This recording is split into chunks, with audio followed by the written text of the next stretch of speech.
Hey, good afternoon, baseball fans. This is Gorgo 2005, welcoming everybody to the channel today. We have a lot of stuff to do today. Oh, Yo Soy Fiesta, good to see you. Yes, I am a little bit sad, and I'll show you why here in a little bit. But I do need to give a couple of shout outs here. Igor Buscarioli and Enron1408. Thank you both so much for your follows on the channel. We greatly appreciate it. That takes us up to 609 followers on the channel. We appreciate each and every single one of you. Wheezy33313, happy almost 4th of July, everyone. Yes, yes, yes. I know of a lot of barbecues that are taking place today instead of tomorrow for whatever reason. I'll be going to one tomorrow. And as a result, I won't be able to spam my tournaments as much as I normally do, mostly because we don't have a mobile app yet for 23. So I could try to take my laptop along, but that wouldn't do very well in trying to share some quality time with family. So we'll stay out of tournaments for a while and see what we do. Let's see. Luke says he thinks the OOTP servers were on a barbecue earlier. I heard about that little glitch. Saw that in some of the Discord channels that things were a little bit iffy. But anyway, we have lots of things to look at today. The 1927 Yankees are going to play a mystery team to be revealed later when it's time for them to do an historical simulation. I will be showing some stuff with my 3 teams, including a playoff push that kind of died and another one that is still in progress, plus a playoff push that never happened because the team just did not make playoffs. So we'll go through all 3 of those guys and take a look at the 3 different teams and see what they have to offer for our visual and vocal entertainment today. Okay, so let's go ahead without further ado and see what's going on in the game, because I think I've got my number 1 team, the Flames, ready to roll here.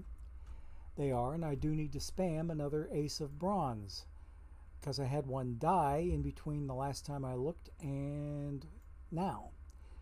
So, okay, that one is now fully spammed. Let's go in and see what the Flames did. But before we go in, take a look and see how many packs I've earned on the main Flames account since yesterday's pack rip. And I'm just getting started today, folks. I had 26 more after yesterday's pack rip only during the course of the rest of yesterday.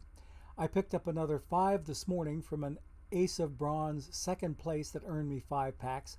So that's what got me up to 31. The 26 that I had at the end of yesterday after yesterday's pack rip were from 2 tournament wins, 10 packs each, and 2 tournament semifinal losses at 6 packs or 3 packs each.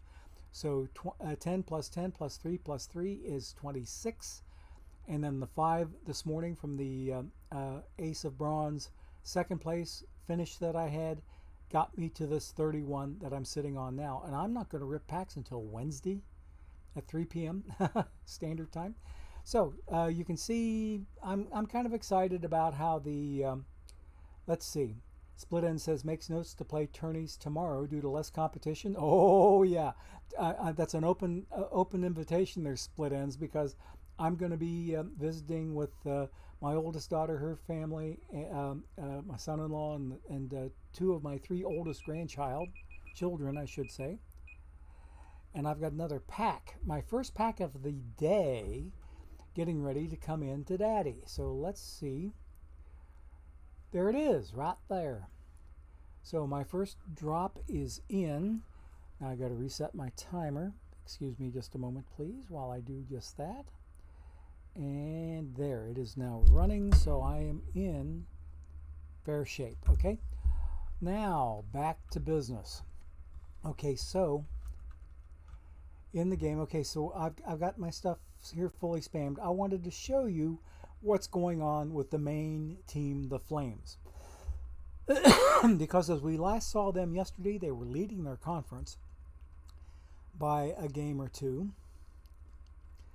And we will see how they ended their season that is their regular season, and then see how their playoff chances came to a screeching halt. Okay, so I ended up winning the division by 2 games over the Philadelphia Long Hots. Only problem is that set me up as the 3rd seed in the conference, which meant I had to play the Long Hots in the opening series. The number 3 seed gets to play that best of 3.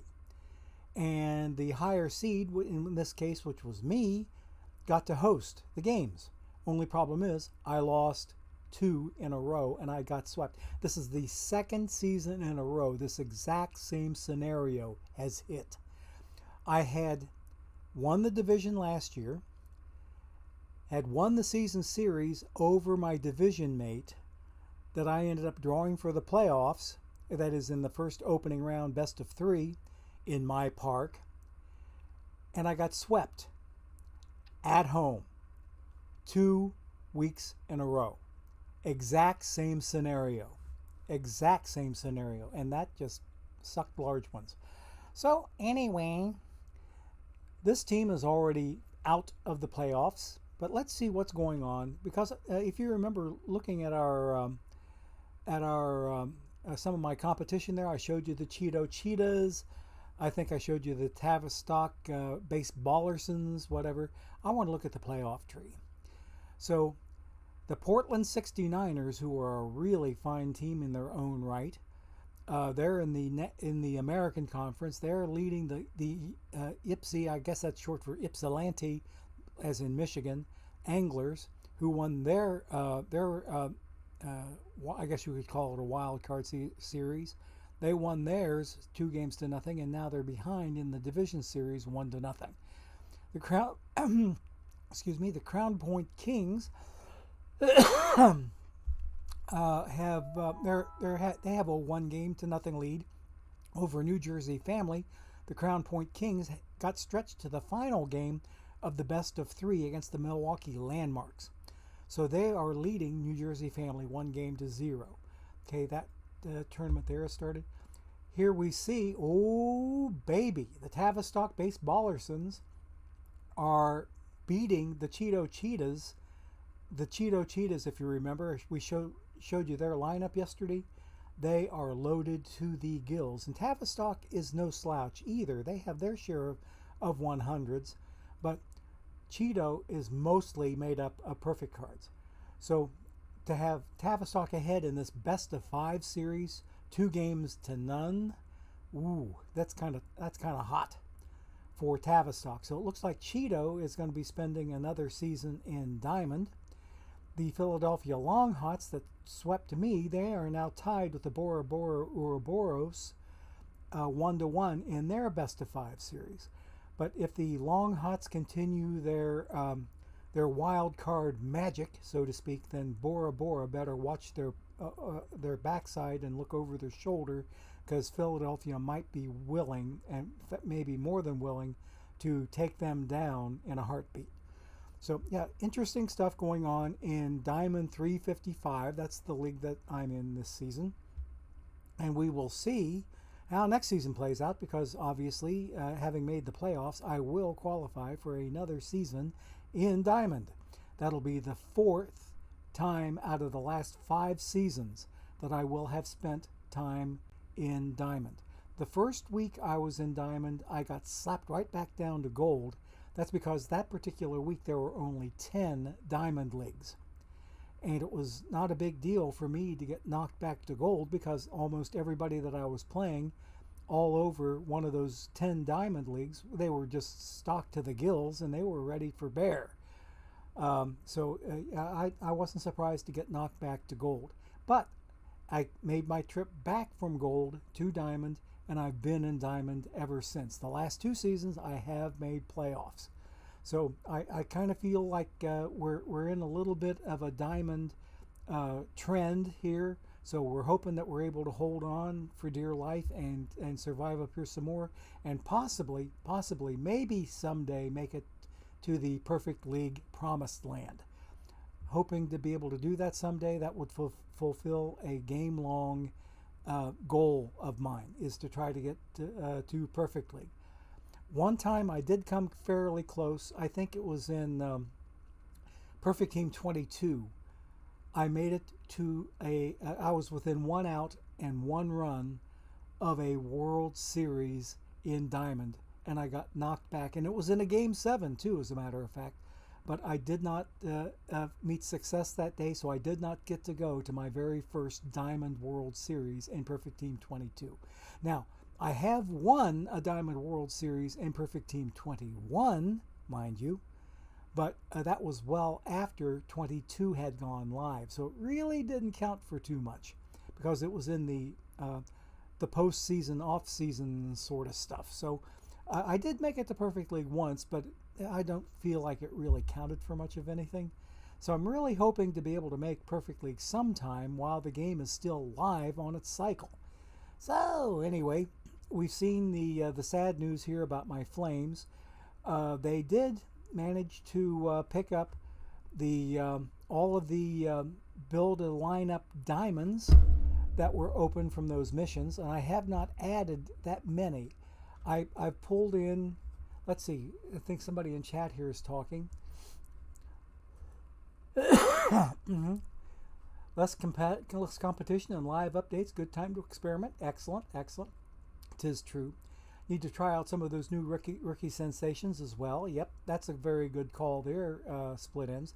Minerva saying the next set of upgrades will be for Diamond Boggs, Brown, and Papelbon for sure. Okay, I've already got I've got all of the Diamond Build Legends or Build lineups done. I have moved Brown up. I have moved up. Trying to think now. Joe Morgan. I moved him up to take C.J. Abrams' place as the platooning second baseman to go along with perfect Willie Randolph. And I brought up, let's see, Kevin Brown, Joe Mauer was my third one. And he's a first base platoon with Jimmy Fox. So anyway, those are the only three I brought up, and I may experiment a little bit and try some of the other ones. I've got Tug McGraw. I've been seeing some mixed results with the Diamond McGraw. I've been seeing and hearing some different things. Oh, I forgot to tell you this too. I did bring up Willie McCovey for a brief time. I brought him up for a very brief time to take Jim Gentile's place because Gentile was stinking up things very badly.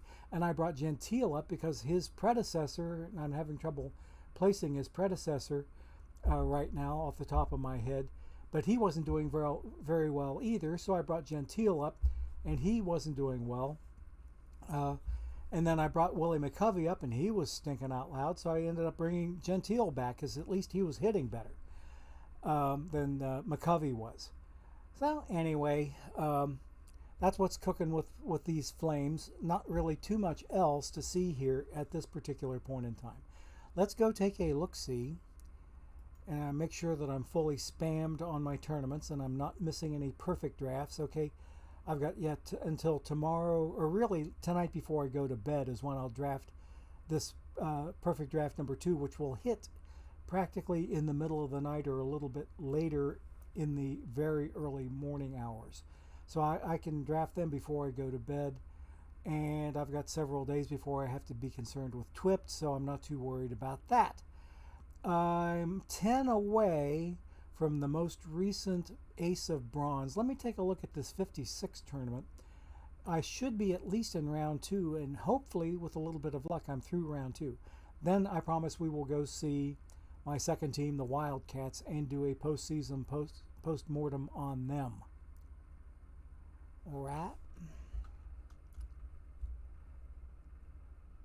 Oh, Slinky TWF saying that Brown blew for you late season. He should be better than that. Yeah, he should be better than that. He did do too badly for me.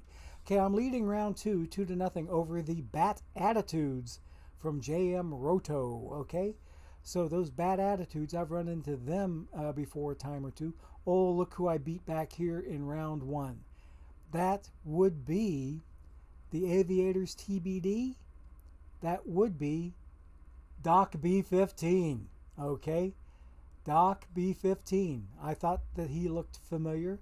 He is a He's under a different name in Discord these days as the Charlotte Aviators, but I've run into him a number of times. In fact, he may even be slinking around in chat right now. Doc, are you here? Right, he's very similar profile to 96 Reho, but consistently good for you. Yep, I could not agree more. I could not agree more. I'll show you what my Kevin Brown was doing here, perhaps a little bit later in the day when I come back to see these guys. No, I can maybe show you right now what he did. He ended up going, oh, that's my tournament team. I don't want my tournament team. I don't want my tournament team.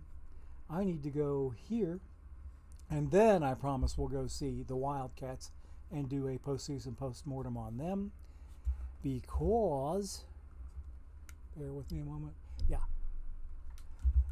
because I'm trying to stay on top of several different irons in the fire. Okay, let's see here. Okay, here we go. So I want to take a look at my pitching staff, and there is Kevin Brown. Okay, you can see what he did for me. He had a 313 BABIP, so he was starting to get BABIP to death a little bit. He had a 416 ERA. He went 6-3 on the season, including the playoffs. So the 6-3 wasn't too bad. The 4.16 ERA wasn't too bad. But he did pick up a 1.4 WAR after I made him go active on this particular rotation. So he didn't do very badly for me. He didn't stink it up, and he didn't exactly excel either, with a 1.33 WHIP and less than 1 home run per 9 innings. So I like that.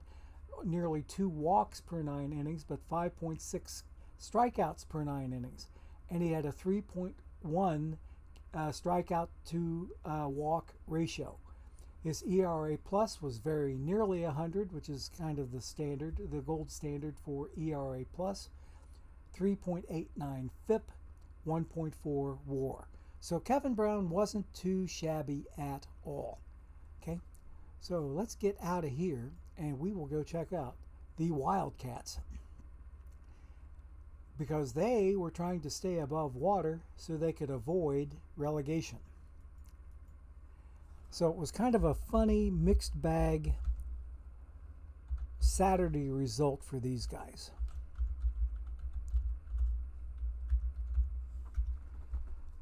Okay, they did pretty well with pack earnings. They did pick up a couple of Ace of Iron semifinal losses, which gave them 6 packs of the 13 that they currently possess. And these all 13 packs came in since yesterday's pack rip. So this team is starting to look a little bit nicer for me. I have employed some of the new Iron cards that I picked up in yesterday's pack rip, and they're starting to do a good job for me. And I just heard something come in, and what just came in, I think it was a Facebook note.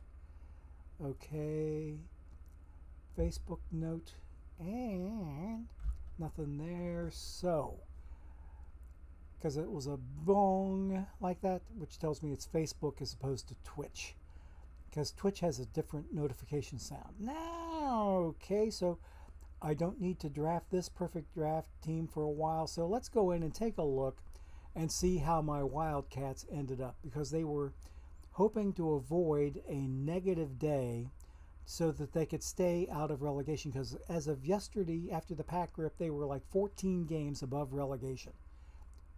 And they ended up in a little bit different situation. They ended up having a 10 and it was like a 10 and 18 or 10 and 19 day.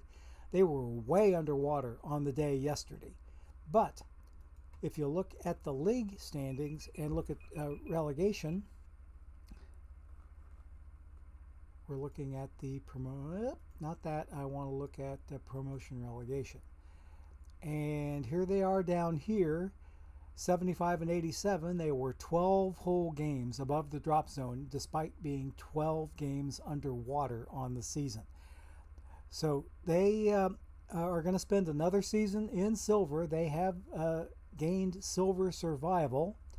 So this will be what, I forget how many seasons this will have been for them in a row in silver. And it looks like it'll be their third season in silver after 3 seasons in gold, and then getting slapped back down to silver. I was afraid they were going to get slapped back down to bronze, but they didn't get knocked down that terribly far. So yeah, they were in silver 2 seasons before, then 3 seasons in gold, then back to silver, and we will be in silver for a 3rd straight season.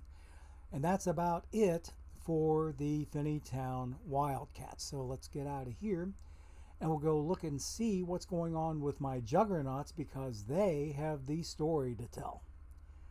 They have the story to tell.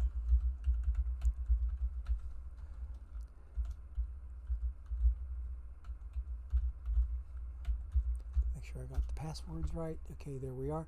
Okay, I need to spam an iron best of 5. And there that is, and there that is. Okay, now let's go see what the Juggernauts are up to. These folks have had another decent set of packs come in since yesterday's pack rip. They're up to 13 packs already themselves. But let's see how we're looking in the playoffs, because the Juggernauts did earn the conference top seed, which gave them a bye in the first round, so they could go directly to the division series. And it looks like we won game 1. Or no, we lost one. We lost game 1 against the Raleigh Capitals, and then we came back and got game 2. Okay, let's look at the scores and schedule, and we can see that. Okay, yeah, right there we are. They won the first game 6-3. We won the next one 5-0. Now we have a travel day coming up right now in this particular sim period, and it's got about 5.5 minutes left to it. After they are done, just hang on a second. I need to go get my drop.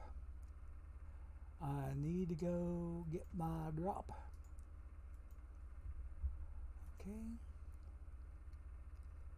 There we go. That's number 2 for me. Number 2. Hey, thank you, Brahil. Or Brawl, I see. It's not Brahil, but Brawl. B-R-A-H-L-L. Thank you for your follow on the channel. You should be number 608 by now, I do believe. Or maybe 609. I'm going to have to double check on that. Yeah, you're number 609 right now. So thank you for your follow on the channel. Greatly appreciated. Now, let's see. B-R-H-L-L. Okay. Now, getting back to my Juggernauts. Okay, so we're on the off day right now. We'll come and go visit the Raleigh team. And we have another follow come in, I think. Z-Dubs, thank you for your follow on the channel. Thank you very much. Appreciate it greatly. Okay, so... Okay, Cheese Truck is hoping that his Smelly Farts will be champions today. They are in what level, Cheese Truck? Okay. What level are your Smelly Farts? Last I thought I remembered you saying they were in Iron, maybe? Or maybe in Rookie League? I can't remember. Because you told me once. You're in Rookie, okay. Yeah.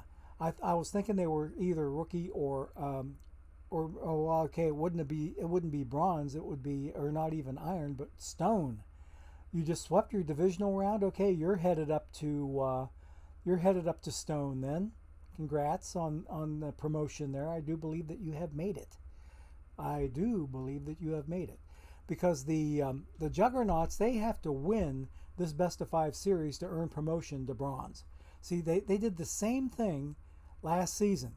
They had the top seed in the entire conference and got knocked out in the division series, and only the top 4 teams got promoted to bronze. And I was not one of the top 4. I had to win my division series to make it to the top 4. The wild card team that knocked me out ended up going to bronze, and I had to stay home. So these this Raleigh team right here, they are not for my division, unlike last season where I was knocked out by a division mate. I'm hoping to survive this Raleigh team. And if we go back here, we can see what their name is. The Raleigh Capitals. There we go. I guess because Raleigh is the capital of North Carolina, something like that.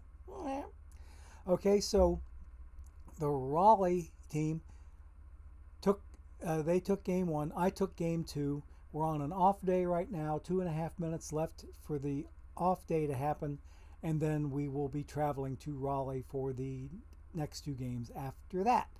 Now let's come out of here and get into. Let's see. I don't think I have anything really good going on here.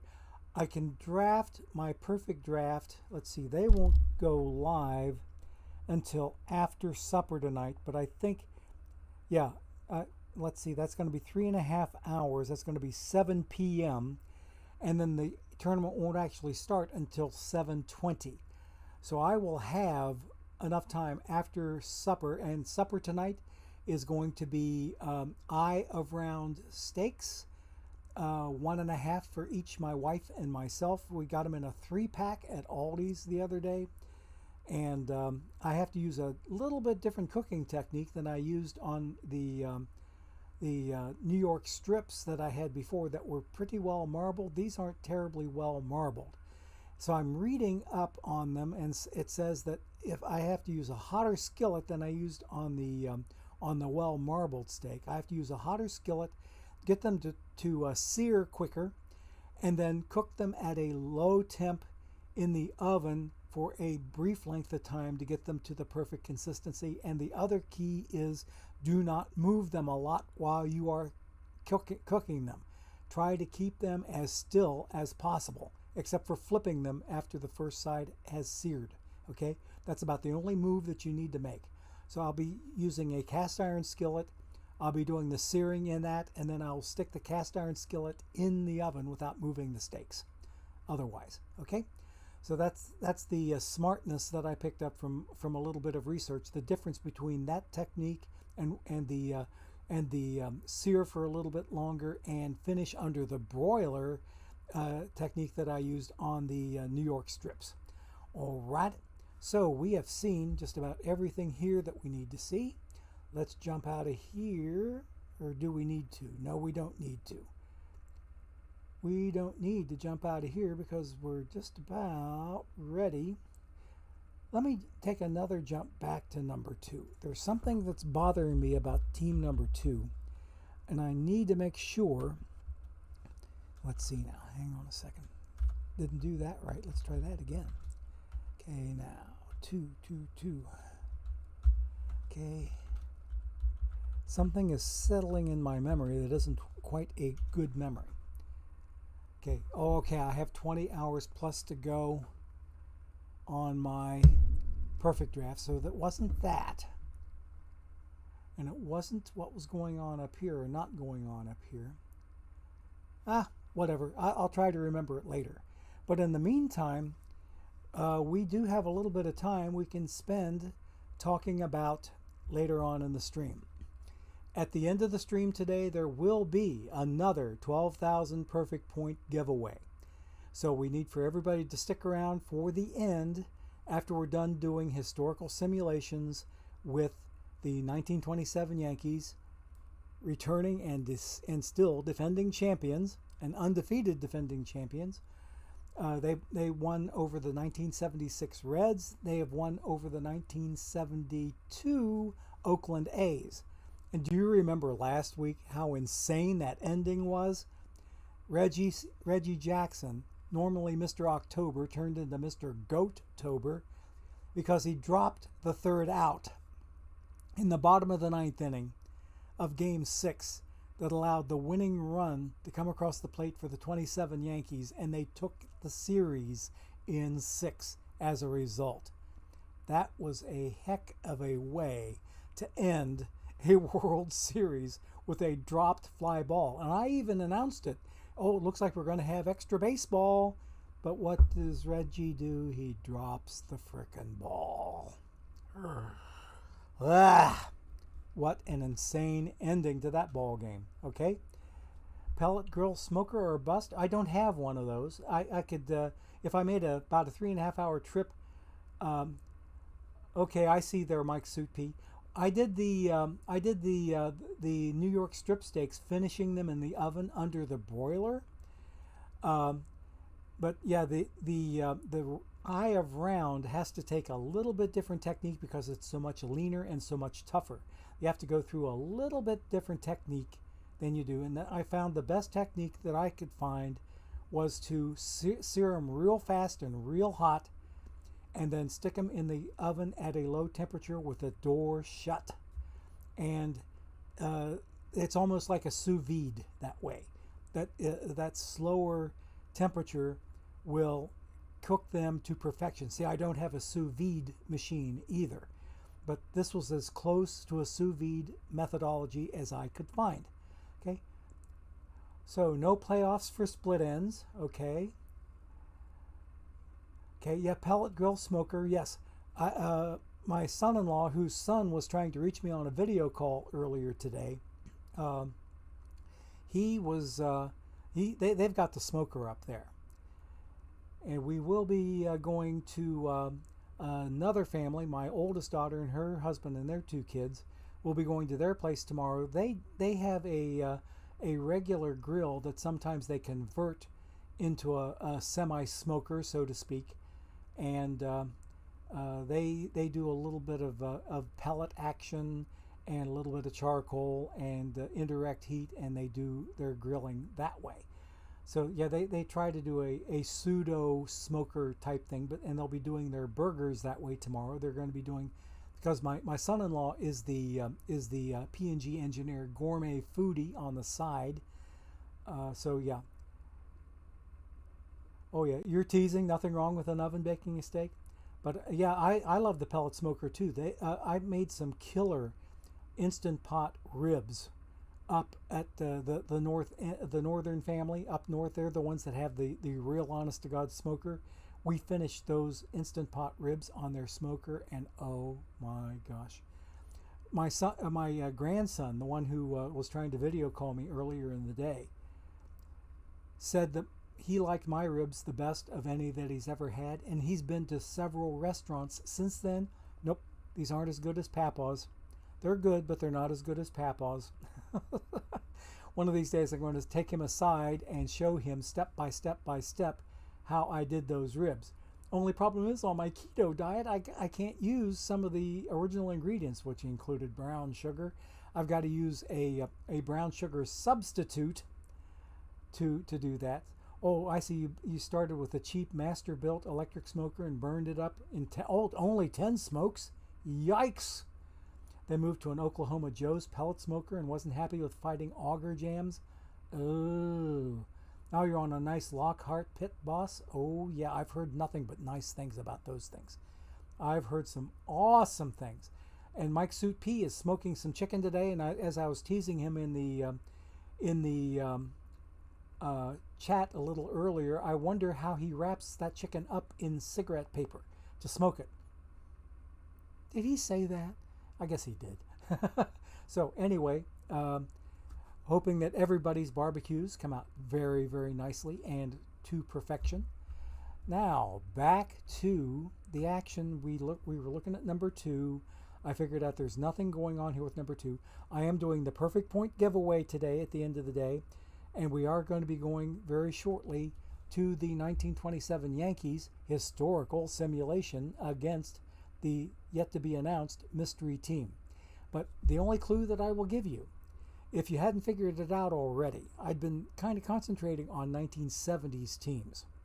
I had the 1975 Reds playing the 76 Reds, and the 76ers beat the 75ers. Then, okay, let's see, we have something else going on in the channel. And DishNet, thank you so much for your raid on the channel. 15 people coming over from DishNet. All the love in the world to DishNet 34. Thank you so much for your raid on the channel. Okay, she's white, isn't she? Hey Dish, thank you so much for the raid. We greatly appreciate it. Hope you and your 15 viewers will have nothing but enjoyment here, because we're getting ready to do an historic simulation. But anyway, I was starting to talk about my plans on the historical simulation, and that revolves around 1970s teams. I started out with the 75 Reds playing the 76 Reds, and the 76 Reds beat them. So the 76 Reds, I put them up against the 1927 Yankees. And the 27 Yankees took them to Game 7, and they ended up winning. Then last week we had the 1972 A's, Oakland A's, taking on the 27 Yankees. And the 27 Yankees won in 6 games, courtesy of a dropped fly ball that went straight to Reggie Jackson in center field, and he dropped the final out, which allowed the winning run to score and allowed the Yankees to walk off the series. The entire World Series went into their hands. So now the Yankees will be home team again against our mystery team. So now that we're back here on the main team, and I have had this question asked before, but I want to make sure that it's known. Historical challenges for packs are not yet in the game. I was told some time ago that they would be in a future patch, and they will be in a future patch, but not in the last 2 that we've had since I made that announcement. Historical challenges are not in the 2 patches that we've had since I made the announcement.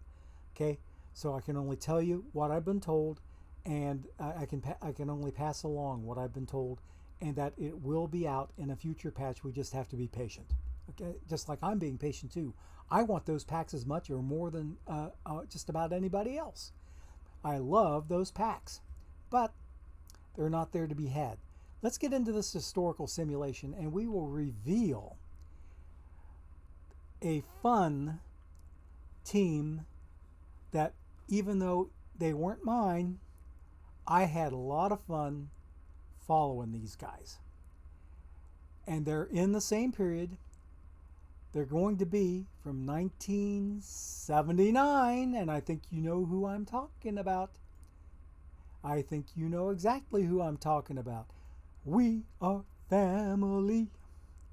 The We Are Family Pittsburgh Pirates that took the World Series in 1979. Even though I'm not a Pirates fan, I've always been an avowed Pirates enemy. But after they knocked out the Reds within the National League competition, I kind of was pushing for these guys to go do something, because that Sister Sledge tune, that was their theme song for the year, with Pops Stargell leading the way.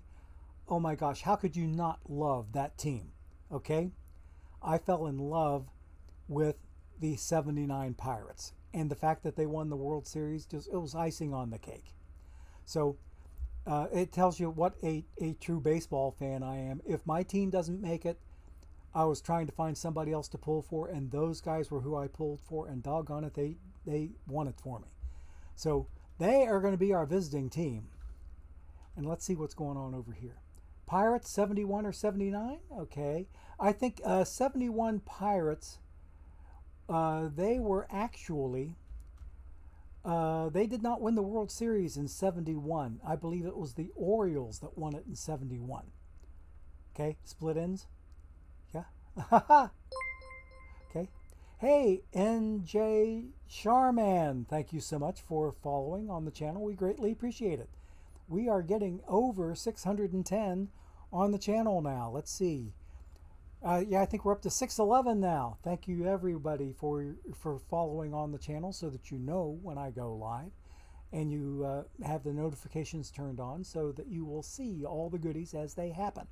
Now I need to reset my timer, because I just claimed my drop, and there's my timer. Okay, so drop number 3 is now in the house. Let's go ahead and get back to the game so that we can continue on with this historical simulation. So I don't want the golden years. I'm going to pick baseball's rebirth, and the year is going to be 27, and the home team shall be the Yankees, who won 110 Hi-Yo games that season. And you know who it was that they beat in real life in 1927? They swept the 1927 Pirates 4-0 in real life in the 1927 World Series. So there's another little piece of revenge that these 79 Pirates are going to try to pull over on these 27 Yankees. They're going to try to avenge their 1927 brethren and see if they can knock off Murderers Row that took place within the New York Yankee lineup. This should be an interesting series. Now I'm going to turn off injuries, and we are going to do the same thing that we did before. We're going to be pitching and swinging every time we're up, okay? No matter who is up, no matter who's at bat, we're not going to be warming up pitchers. We're not going to be doing pinch hitting. We're not going to be doing any of that stuff. Except if I happen to jump within the game, then the AI will probably take over and make some decisions for me. But while I am in control, it's going to be strictly pitch to the batter, swing away. And that's the only caveat that I can give you for today's simulation. Just as if we had been doing it, the last season. You got a seasoned chicken just right? I could not agree more. I could not agree more. Okay, there you go. Okay, okay, oh, I see here. So what do we have up here? My girlfriend's planning to do something with chicken, butter, and hot sauce tonight. Butter and hot sauce. Yeah. I have had chicken with butter and hot sauce before, and it's really not bad. It's really not bad. But what I like to do with chicken, I can do it a variety of ways. The most recent way I enjoyed some chicken, I found the perfect way to do breading on a keto diet. Mashed up pork rinds. Mash up some pork rinds in like a food storage bag or a Ziploc or something like that. Crunch up the pork rinds and turn them into almost a dusty consistency, and use that for breading. It is excellent, and it is entirely keto friendly because pork rinds are made of nothing but skin and fat. Okay, no protein to speak of. So what I was able to do with the last time I had some good chicken, I made some chicken schnitzel, and I used a 3-part breading process. I used almond flour as my first layer of breading, and then I used an egg bath as the second layer. Third layer were the crushed up pork rinds, and then fry that up. Oh my goodness, it is just incredible, absolutely incredible. So anyway, enough cooking on that. I think I'm going to be putting some new recipes in the food portion of my Discord because I want to try out some things that I have not used before. I'm going to try making some keto pasta with what they call a fathead dough, which is mostly melted mozzarella mixed up with a little bit of almond flour, mixed up with a little bit of xanthan gum, and 3 egg yolks and other things of that nature, and you knead it until you get it into a nice stiff ball of dough, which you wrap up in a set of plastic wrap. Okay, yeah, you love almond flour on chicken because it'll stick. Yeah, there you go. Oh, Pirates beat the Orioles in 71. Okay, Split Ends, thank you for that. Okay, I don't know why I thought that the Orioles won 71. Whatever. Okay, so anyway, yeah, 1971 was not the year that they had the We Are Family theme. 1979 was the We Are Family Pittsburgh Pirates. So that's what we're going to roll with for today's simulation. Okay, so let me jump in and see. I have to jump around a little bit because I kind of skipped it. How am I back in OBS? I told it to go straight to 23. There, we're in 23.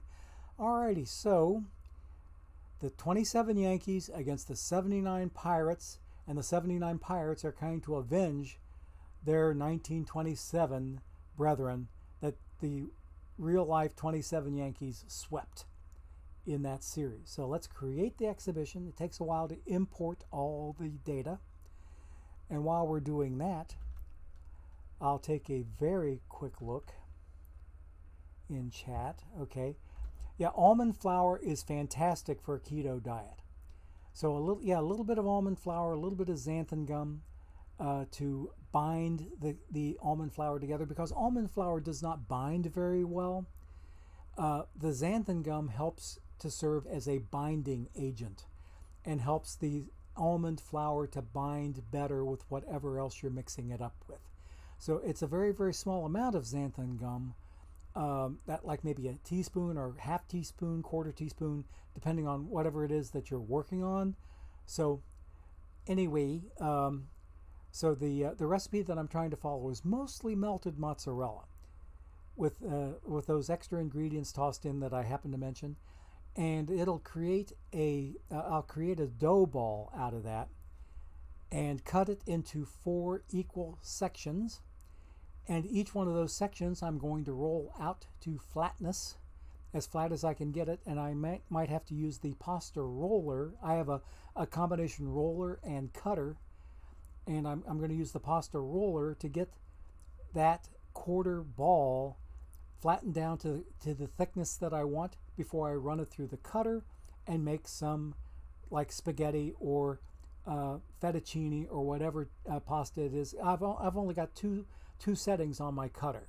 It's one of them is a really skinny spaghetti. It's not angel hair spaghetti, and it's not regular spaghetti, but it's something in between. I forget the technical Italian term for it. But fettuccine might be another way to do it. But after I cut my pasta, because each quarter of that ball, each quarter of that dough ball is 1 serving. The dough ball makes 4 total servings, so I try to split it as even as I can, and serve them out or roll them out and cut them in equal amounts so that they can be kept separate. I need to set them in the fridge to dry a little bit, like overnight to dry, and then you do them in boiling water that is already boiling before you add this keto pasta to, and you only put them in for 30 to 60 seconds. 45 seconds seems to be the good mean time to keep that stuff in there. And it's one of the reasons that you don't see keto pasta such as this on a grocery shelf, is because it has such a short and volatile shelf life. You have to use it as soon as it's ready and as soon as it's done. Okay? You take it out of the water, take it out of the boiling water, and put the pasta sauce on it, your Italian sausage, whatever, and it's ready to eat right now. So I can't wait to give that recipe a try, and I'll be probably posting the recipe and the results, and maybe taking a few pictures along the way, especially if it turns out successfully, in my Discord. Okay? Now, back to the game action. Let me look at chat real quick, make sure we haven't missed anything. Okay, no, nothing new has come up, so we are ready to play us some baseball between the 1979 Pirates and look who they've got on the mound. They've got John Candelaria, Bert Blyleven, Don Robinson, Bruce Keeson, Jerry Royce, hell of a pitching staff, Enrique Romo, oh baby, Kent Tekulve. I think I've already mentioned several times about Kent Tekulve. When I was a kid growing up in Southeast Ohio, Kent Tekulve was busy playing for the Marietta, Ohio College Pioneers, an extremely successful Division III NCAA baseball program. They have won more national championships at NCAA Division III than any other program in the country.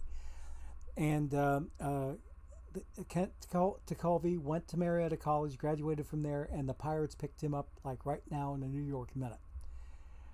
Or a Pittsburgh Minute, maybe I should say.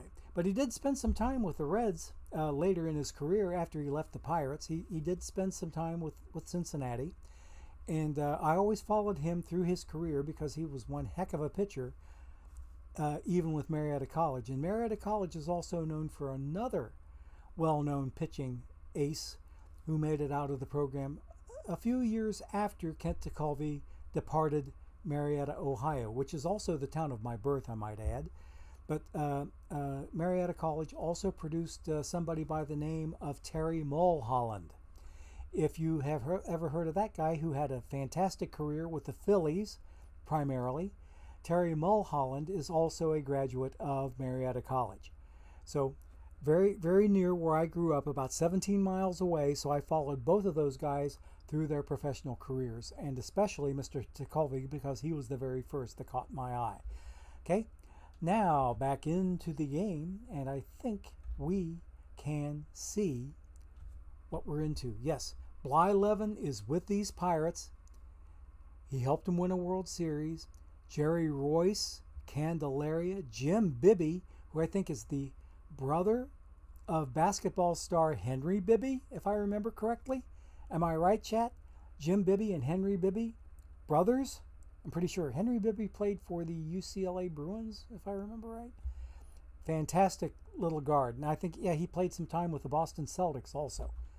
Okay, so Henry Bibby and Jim Bibby. Whatever. Let's play ball. And we'll do the same thing as what we did last week.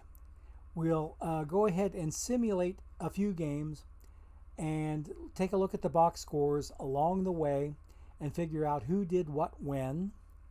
And when we get to a position where it's going to be the series on the line, then we'll start playing the game out.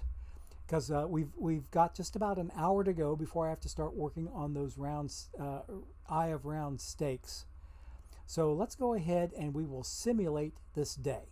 Okay, see who wins game one of the simulated World Series between the 1927 Yankees and the 1979 We Are Family Pittsburgh Pirates.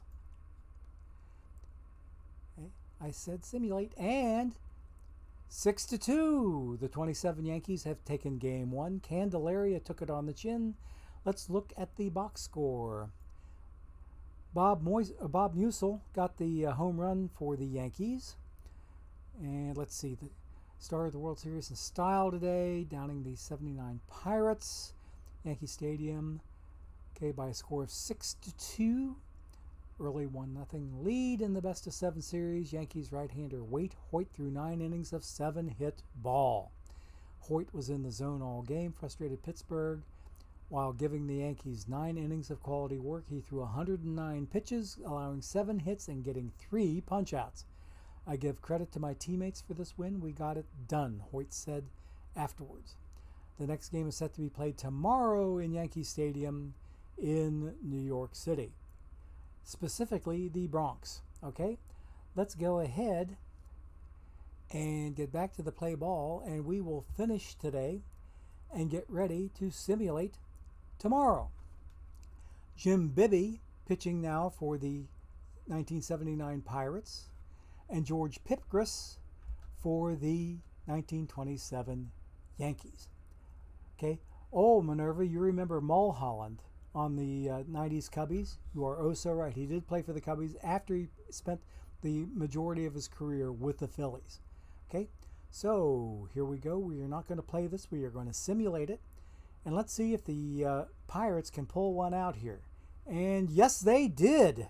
8-5. So we are even Steven after 2 in the Bronx. So let's look at this box score and figure out what happened. Omar Moreno hit a 2-run homer. Okay. There he is. Okay. And there's my next drop ready to come in. Okay. Omar Moreno batting .714 for the series. Look at Pop Stargell batting .571 for the series. Phil Garner, okay, at shortstop. There he is. And then John Milner, is that it? Yeah, John Milner at left field, in left field. He's batting .222. Rennie Stennett, I remember him. Rennie short for Ronaldo Stennett. He always liked the Rennie that he went by. Steve Nicosia. Yeah, right. Okay, I remember these first names. They're coming back to me. Oh, which Ott? Earl Ott? Ed Ott. Okay, that's the first name I messed up. Alexander, I can't remember his first name. Matt Alexander. Okay. Lee Lacy. Lee Lacy, remembered him. Mike Easler. Boom, remembered him. Manny Sanguian. Boom, remember him. Dale Berra, Yogi's son. Boom. Jim Bibby, pitching. Boom. Okay, so I remembered those guys. And these guys, we've already been through them a time or two. Let's see what the scoring line looked like here. So the Yankees drew blood first in the second. Let's look at the game log and figure out on a blow-by-blow basis who did what when.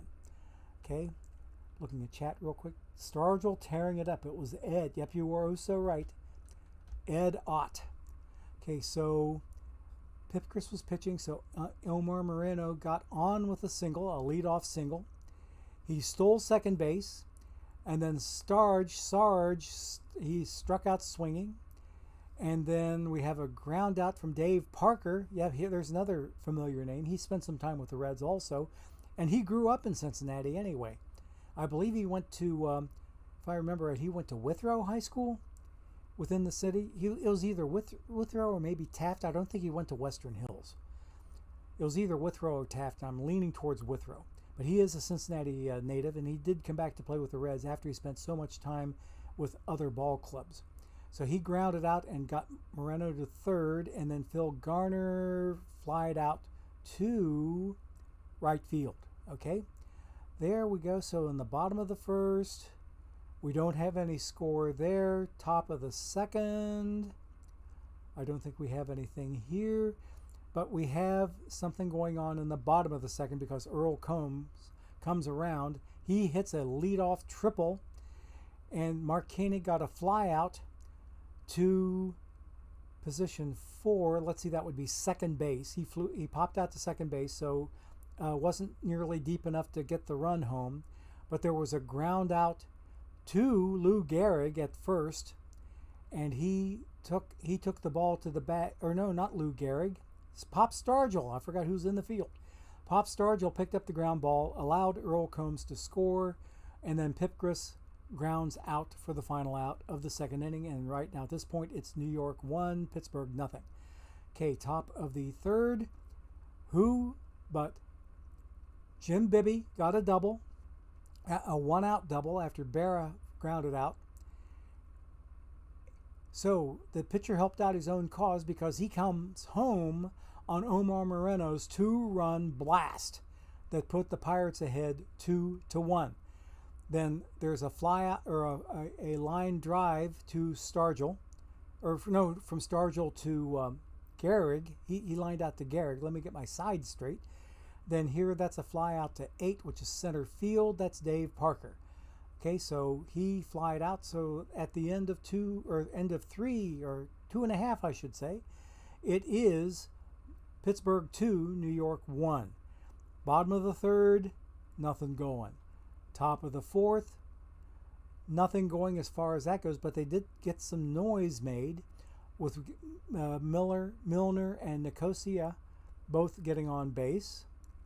Okay, Milner ended up going around to third, okay, on Nicosia's single. Okay, then we had a strikeout swinging there, then a ground out for the third out. Dale Berra is not doing too well.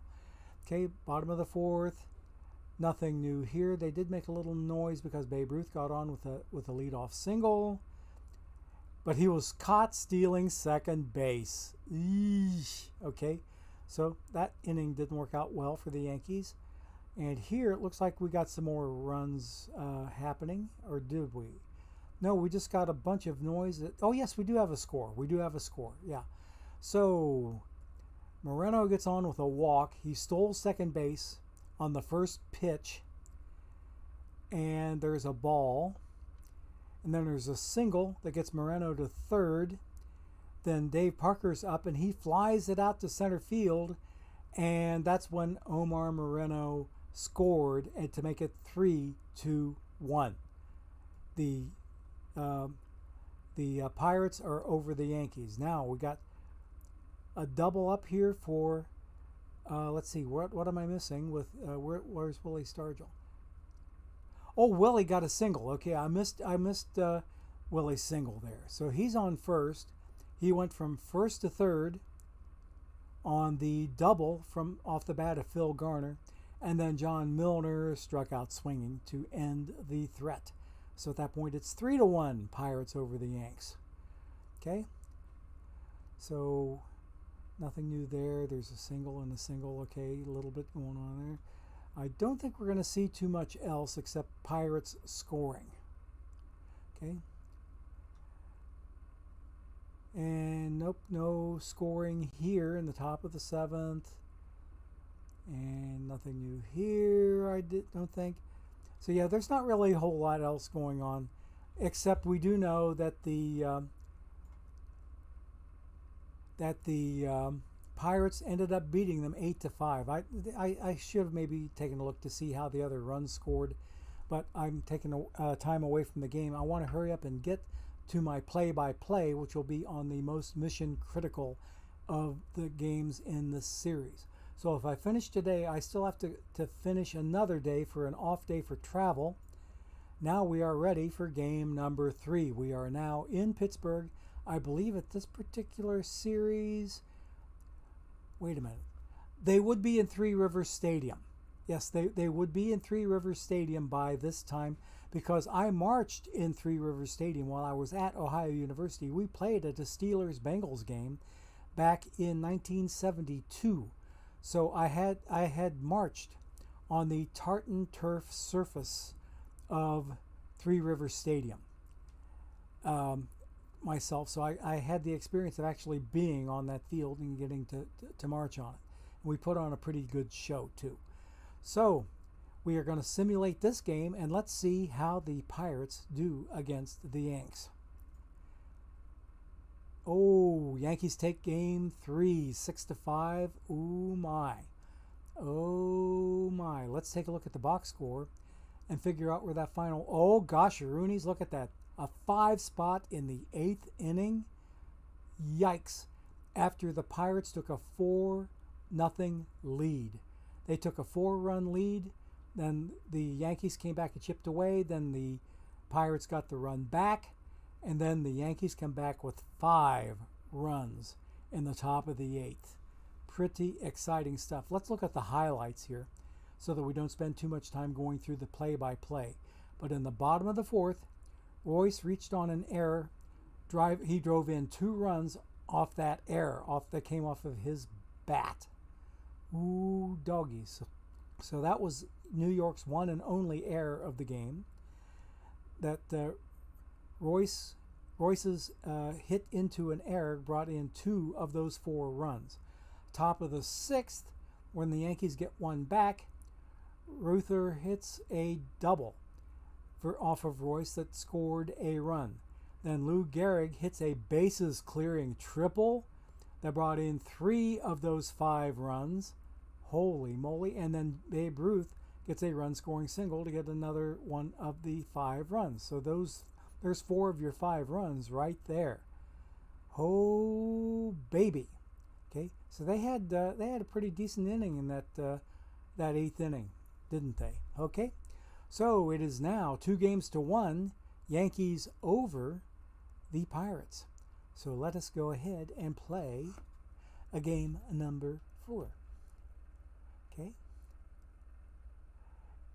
Split Ends Stadium claim to fame was what you spent the day on the Boise State Blue football field for state track. Oh, nice. That field is pretty special too. I have been on 4 professional football fields with the Ohio University Marching Band. Every year we went to a Bengals game, home game. My sophomore year we went to Pittsburgh and also played for a Steelers game that also featured the Bengals. Then my junior year we played in the old Cleveland Stadium.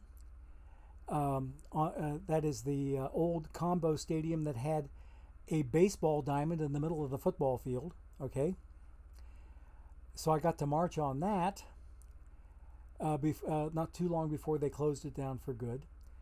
And then my junior year we also went to RFK in D.C., and we got to play for a Redskins game. That's when the Ohio University Marching Band was lobbying the Chinese government to see if we could be the first American marching band to be invited to go to China on a cultural exchange. We were invited. The money couldn't be raised. And that fundraising effort happened after I graduated, because the invitation was not extended until after I graduated in 75.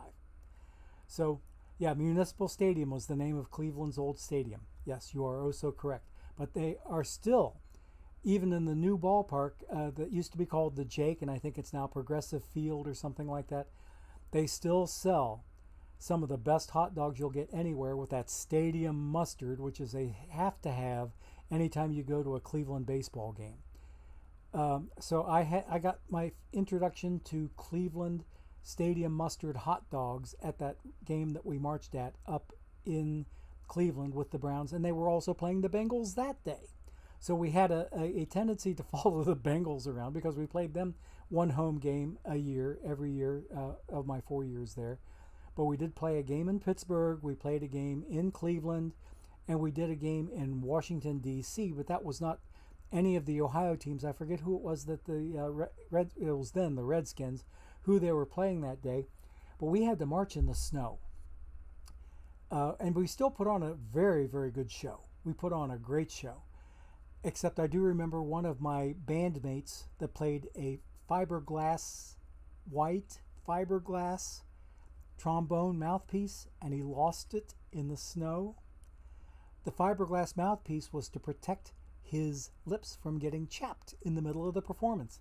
A metal mouthpiece would probably make that happen. But he was using a fiberglass mouthpiece that he lost in the snow. Okay, so they probably found that mouthpiece later. I don't know whatever happened to it. But that was another story. Okay, now back to the action. We are ready to finish today, and we are ready to get to game number 4. And this one is in Three Rivers Stadium. And let's see how we do with this one. With this simulation, we simulate it, and oh, the Yankees are ahead now 3-1. Let's go ahead and try to play the next game, which could be the decision maker for the Yankees. It's in Three Rivers Stadium. We will play this one. And based on how it goes, I might jump ahead. Like if it looks like the Pirates are going to win, then I will do some jumping ahead, and so we can do the very next simulated game in Yankee Stadium. So let's go ahead and play it and see how it goes. And like I said, we're going to be swing away and pitch to batter every single time we are up. Okay, we're going to start the game. I can almost hear the stadium sounds now.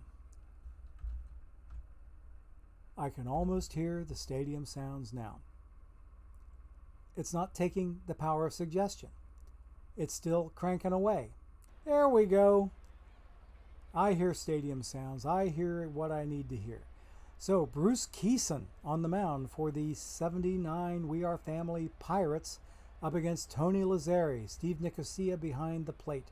Pitch to the batter, swing away, and with a 1-strike count, Mr. Keeson throws this to Tony Lazzeri.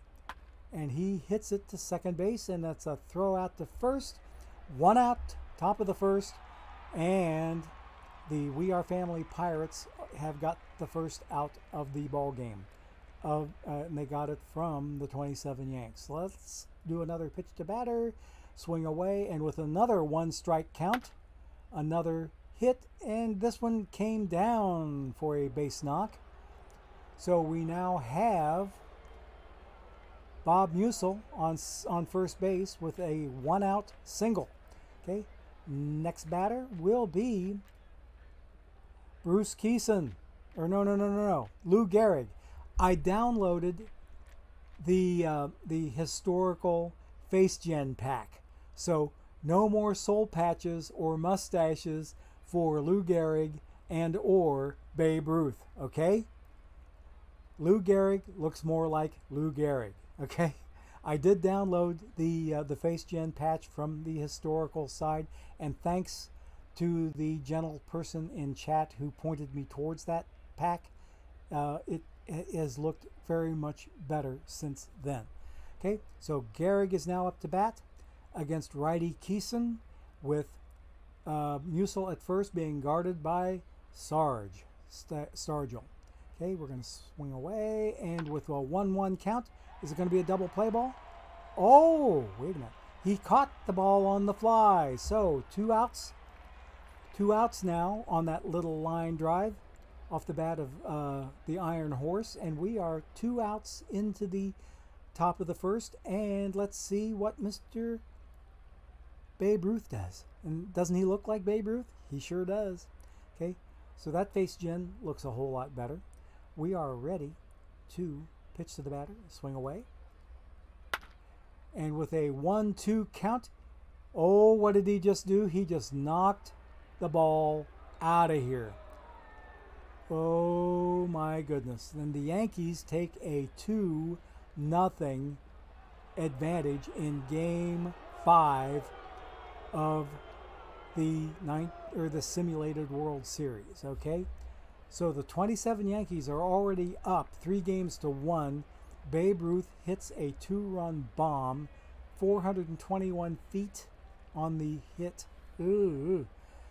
So Mr. Keeson ain't looking too hot. Let's keep going here. Next batter up should be, and is, Pat Collins. Okay, pitch to batter, swing away with a 2-2 count. Something will happen here, and that one looks like it's going to be popped out to the first baseman, and that is that. Okay, Stargell pulled that one in, but a couple of runs too late for them to get any good out of the inning. So the game starts out in New York's favor, 2-0 after a half inning, and Pittsburgh coming to the plate.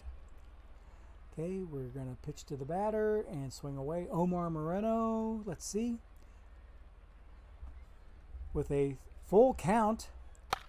Oh, hit it right back to the mound, and he legged it out for an infield hit. Nice legs there from Mr. Moreno. Okay, or Moreno. Okay, I think it was Omar Moreno, wasn't it? Okay, I lost my pronunciation from way back in my youth.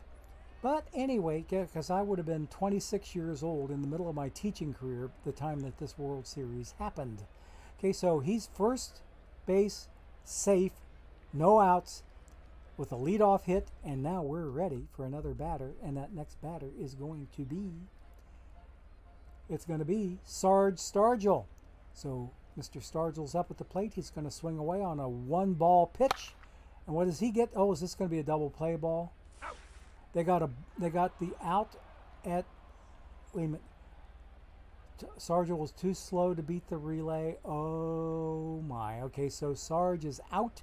We have 2 outs in the inning. He hits into a double play. That hurts the Pirates' chances. So let's go ahead and see who's up next. That's going to be Dave Parker. The Cobra is now up at the plate. We're going to pitch to him and swing away with a 1-ball count, and he gets grounding it to, or no, he popped it out to the catcher. Okay, Collins goes over in foul ground to snag that pop fly in foul territory, and the Pirates are out. Basically 1-2-3 after Stargell hit into that double play. So after 1 inning complete, it is 2-0 Yankees. Okay, we're going to have time to play this one out, I do believe. Okay. Okay, we're going to swing away, and who we got here? Earl Combs up at the plate, and he's flying it out to center field, and Omar Moreno catches the ball, and there's 1 out in the top of the second, and now we have us Mark Koenig up against Bruce Keeson. Let's see how he does. Swing away. And that looks like it's going to drop, and it does. Okay, so there's a base knock for Mark Koenig. And he is standing on first base with 1 out. And we move to the next batter, which will be Joe Dugan, the third baseman. He is evidently taking up for Mr. Lazzari. I don't know why Mr. Dugan is in for. Oh, wait a minute, Tony Lazzari. Oh, he moved over to second. Okay. And Dugan took in third. So the regular second baseman took the day off. And Dugan is now filling in a third. Okay, that's what happened with that. Okay. Pitch to the batter, swing away, and with one out. And a man on first. Double play ball. Yes, double play ball. So that's our second featured double play of the day, one for each team. And after 1.5, it is 2-0 Yankees. Okay, so bottom of the second coming up. So here come the Pirates with Phil Garner, the shortstop, coming to the plate. And he will swing away, and with a 1-ball pitch, grounds it out to his opposite number, and oh, just barely got him. I did not hear the ump call. The ump call was not audible there. Okay, excellent glove work there from Mr. Koenig. So he got the man at first. The ump did not make a vocal call, so we did not know until the text came up to say he was out. So 1 out in the bottom of the second, and we are ready to see Mr. John Milner come up against Wade Hoyt. Swing away, and ground ball to second, and we are 2 outs now into the bottom of the second. And we have Steve Nicosia coming up to the plate. And with a, on the first pitch that he sees, he is off to the races and slides into second with a double. Alrighty, so we have Steve Nicosia on second base with 2 men down, and that will bring to the plate Lee Lacy. Okay, let's see, right hand. Oh yeah, second baseman. I forgot his position there for a second. So we're going to pitch the batter, swing away. Okay, let's go. And what do we got? Oh, okay, to Lou Gehrig, and he tosses it to Wade Hoyt, and Wade covers, and they are out of the inning. So that 2-out double is all for nothing, and the 27 Yankees continue their lead over the 79 Pirates 2-0. Okay, so top of the third, we're going to pitch to Wade Hoyt, and he's going to swing away. And what does he get? He gets himself a single. I seem to remember the last time that we played this a week ago, wasn't Wade Hoyt killing the ball? I mean, like he was like 2 out of 3 or 3 out of 4 in his plate appearances. He is killing the ball for those 27 Yanks. Okay, so Hoyt's on at first base, and that brings Tony Lazzari to the plate with nobody out and Wade Hoyt at first base. He's going to swing away with a full count, and the ball was hit directly on the line drive to Omar Marino. Okay, so we are ready to face Bob Musil. Okay, what did he do the last time? I'm not able to see that, am I? No, I can't. Okay, so anyway, Musil is up at the plate with Wade Hoyt still at first base, now with 1 out. Pitch to the batter, swing away, and with a 2-1 count, fly out directly to the right fielder, Dave Parker, and he pulls it in for the 2nd out, and Wade Hoyt has to stay at first. So we're going to pitch to Lou Gehrig. The Iron Horse is now up. He's going to swing away. Oh, did it hit him? Oh, he got dinged. So Wade Hoyt is now on second, and Lou Gehrig, the Iron Horse, is on first base with 2 outs now. And oh, guess who's coming to the plate? The fellow who's responsible for both New York runs to date, Mr. George Herman Babe Ruth. And he looked at strike 3, and the Pirates escaped a bullet. They dodged a real bullet there by striking out Babe Ruth with men on first and second and 2 outs. What an exciting at-bat. Okay, let's go and get us into the bottom of the third, and after 2.5, it is still 2-0 New York. Okay. Dale Berra, Yogi's son, is now up at the plate. Let me look at chat real quick. Make sure. Oh, Steve Nicosia. Thank you. Okay. Not Nicosia, Nicosia. Okay. I should have remembered that. Why is Ruth behind Gehrig? That was the batting order from 1927. Yep. Yeah, Minerva, I did fix my face gens. My face gens are caught up. Okay. They are looking good in the neighborhood. So we still have Wade Hoyt up there. Dale Berra is up. Nicosia. Okay, I'll remember that. Steve Nicosia. So, okay, Pirates are up. Going to pitch to Dale Berra, and he's going to swing away with a 1-2 count. It looks like he got hold of that one. He got hold of that one. It is 2-1.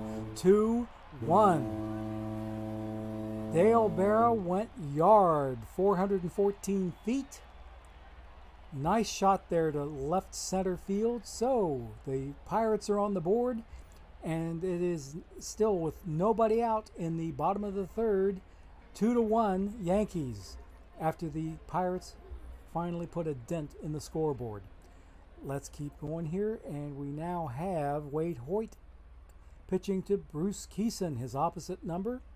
So, is Mr. Keeson going to be good for anything at the plate? We'll see. Nope, he hits it to the mound, and he's easily thrown out. So now with 1 out, we are back to the leadoff batter, Omar Marino. And he's going to swing away with a 1-strike count. And did he leg it out again? Did he leg it out? He got another infield hit. That's 2 for 2 for Omar Marino on his infield hits. Woo! Doggies. He is 2 for 2, I do believe. Okay, so he legged that one out. Let's go on to batter number 2, which will be Willie Stargell. And he's going to swing away. Come on, Willie, you can do it, buddy.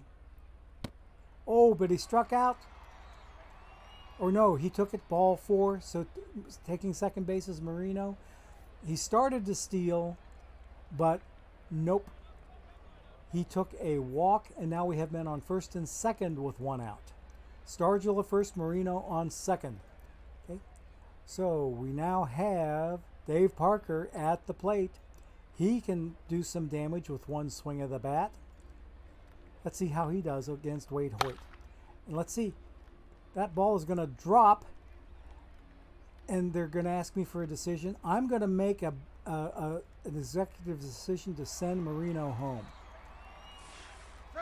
And he is safe. So it is 2-2. And the Pirates have tied it up in the bottom of the second. Okay, so we are ready now for Phil Garner, the shortstop, to come up. Men at first and second, still with only 1 out. And Garner is going to be pitched to, and he will swing away with a 2-1 count. And what does he get? It's going to fall for another hit. Are they going to ask me for another run decision? Oh, Stargell goes to third. Second base is Parker. We have bases loaded. The bases are jammed. All the ducks are on the pond. And who's coming up to the plate but John Milner? Okay? John Milner has 5 hits on the series, batting .263 with a .526 OPS, but still only 1 out. He, I think, is more of a tendency of a ground ball hitter, so he might be a double play threat. So let's see what we get off the bat of Mr. Milner now with a 2-2 count. And what does he get? He's going to fly it out. Okay, now is the guy's going to go ahead and come home. He's not coming home. He's not coming home. The bases are still loaded. It wasn't deep enough to bring Stargell home. Ah, that was a little painful for the Pirates. So we now have Steve Nicosia at the plate, and he will go with 2 outs and the bases loaded against Mr. Wade Hoyt. Okay, let's see what he gets. And he, oh my, they still had a decent inning. The Pirates had a very decent inning. They came back to tie it up at 2 apiece after 3 complete. So 27 Yanks, 79 Pirates, 2-2.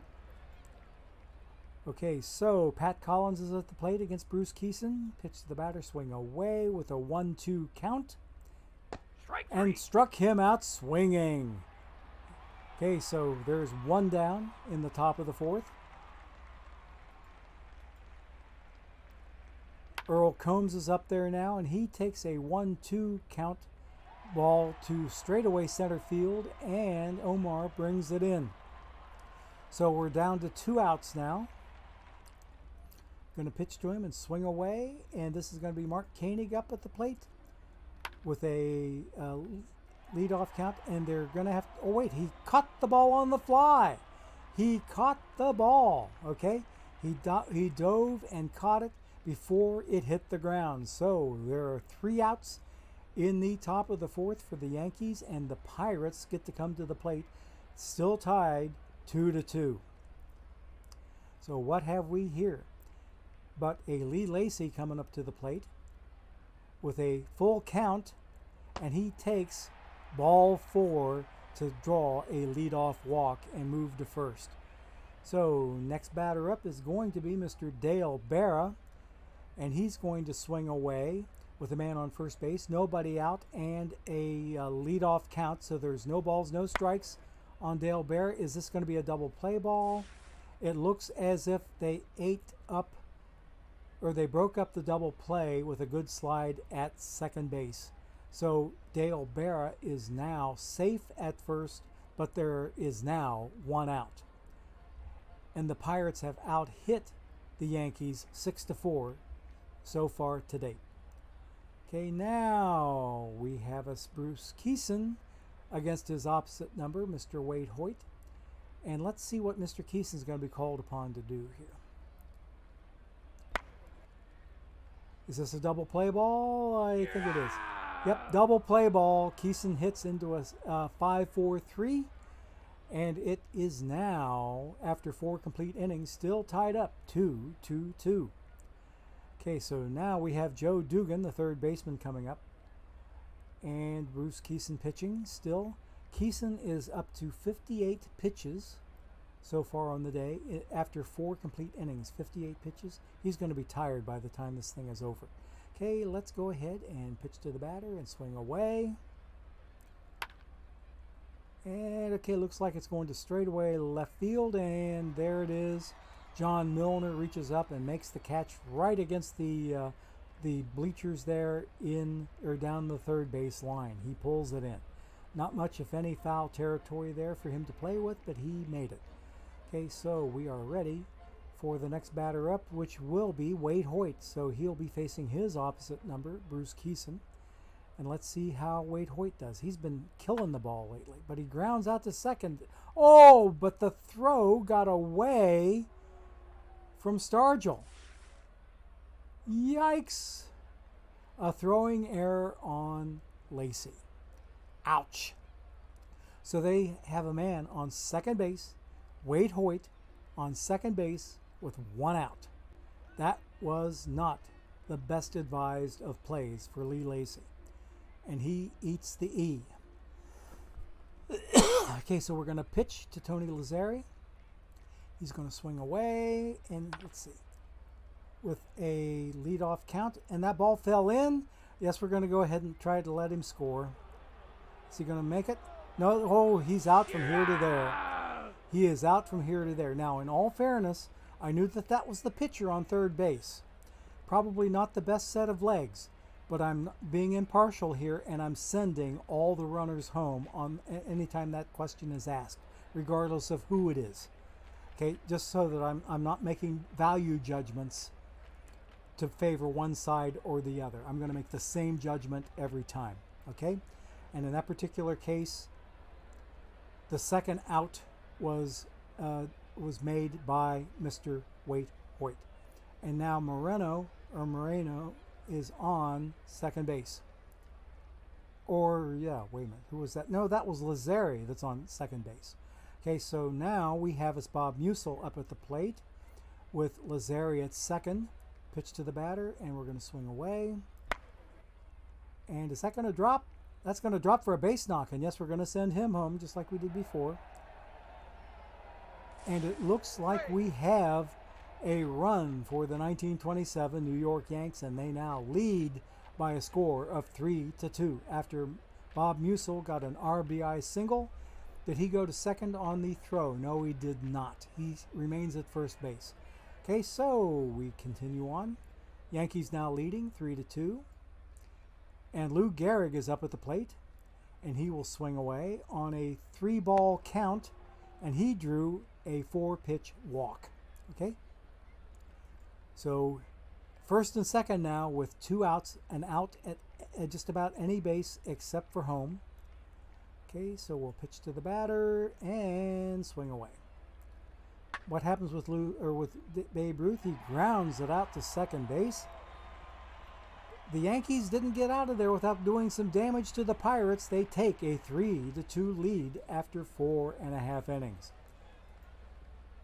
Okay, so let's keep moving. Let's keep moving. Pitch to the batter, swing away.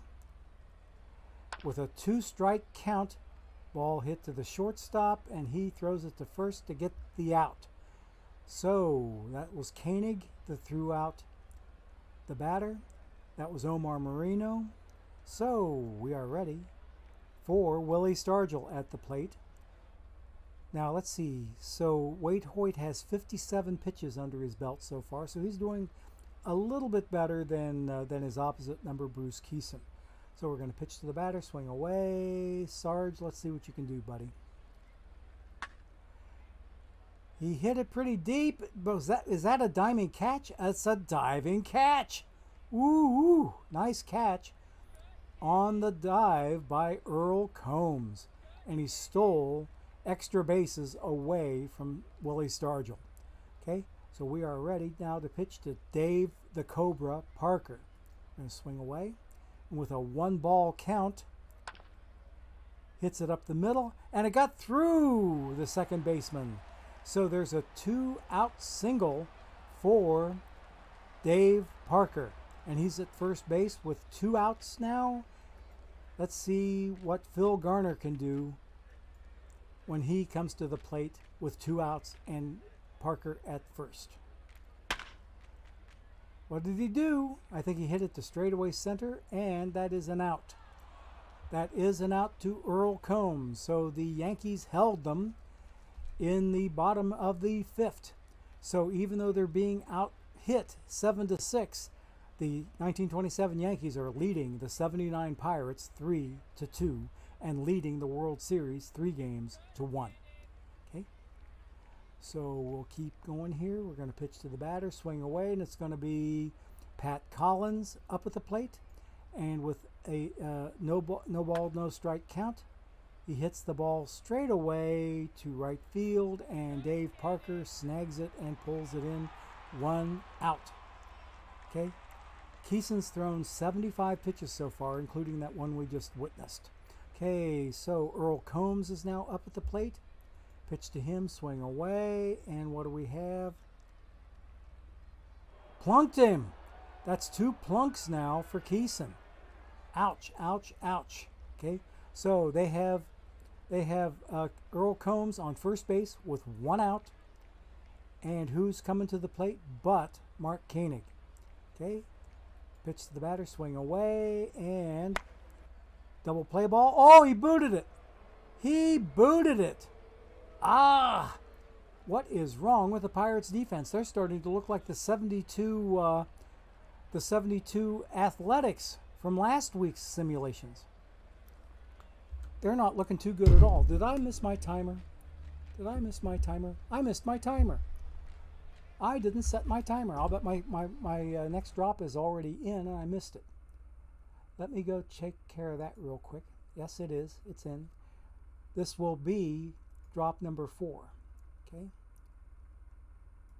And I'll have drop number 5 that'll come in. And this time I set my timer to remind me to get my drop. Boom. Okay.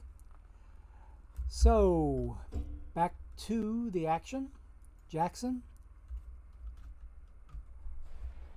Okay, so we have men now at first and second with 1 out. Mark Koenig, I think, what did he do? He just drew a walk, I do believe. So we're going to pitch to the batter, swing away, and with a no ball, no strike count. Is it a double play ball? It is a double play ball. So the 79 Pirates get out of the top of the 6th inning, but they still trail the 27 Yankees by a score of 3-2. Okay, so coming to the plate is John Milner, still against Wade Hoyt, who's going with 66 pitches right now. So we will swing away. And what do we see here from Mr. Milner but a walk? A 3-1 pitch was outside, and he takes it for a base on balls to lead off the bottom of the 6th inning. Okay, so the next batter is going to be Steve Nicosia, and he's going to swing away. Is it going to fall? It's going to fall. Okay, he's not going to go to third. He's not going to go to third, so we got him at first and second now. Nobody out.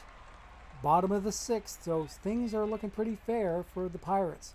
Lee Lacy now coming up to the plate. Let's see what he can do with 2 on and nobody out. And now he's going with a 2-ball pitch. And where does he hit it? He hits it to center field where Combs caught it.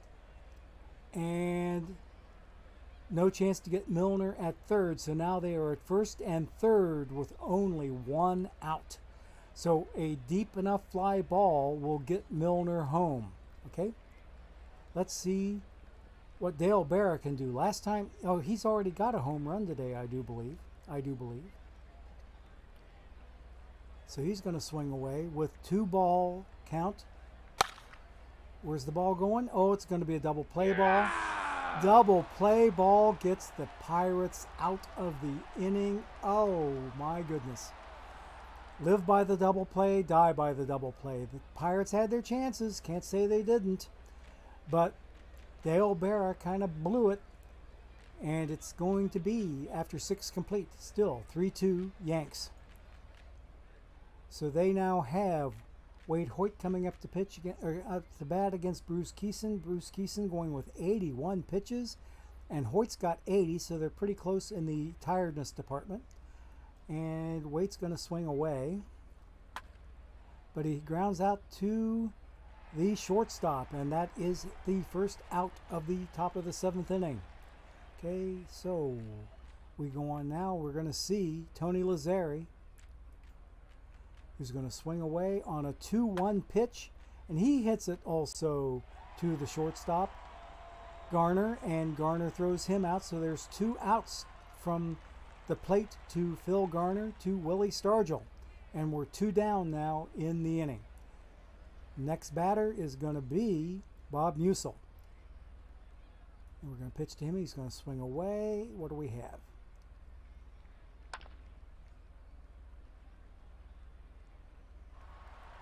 Nice. 3 outs. And that is it for the Yankees in the top of the 7th. There's the organist playing the Take Me Out to the Ball Game.